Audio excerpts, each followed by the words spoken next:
So nipple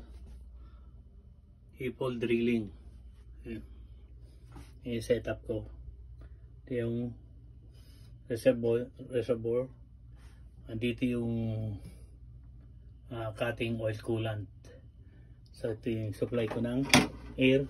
Yung compressor papunta rito, yung hangin papasok dito sa reservoir oil ko, tangke. Laman nito is cutting oil coolant.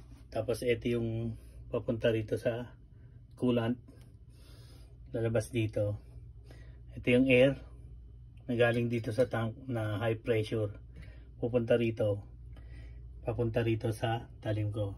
So ngayon pagdating dito, ito nag-merge sila ng hangin at saka ng coolant papunta rito. Kaya pagka binuksan ko to, yung hangin lang, lalabas yung coolant dyan. Okay. Ayan. Ayan. Konti lang.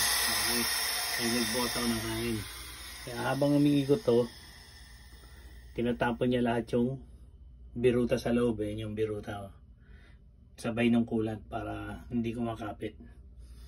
So mahaba ito. So dito is 28.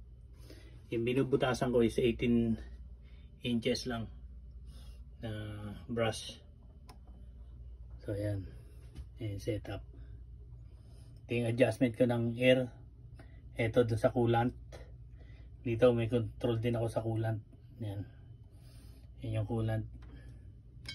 So ang kulay ng coolant ko is hindi puti, amber. Amber siya. Yan. Ito yung salin ako ng coolant. Binubuksan ko. Ginawa ko lang to. Yan. Okay.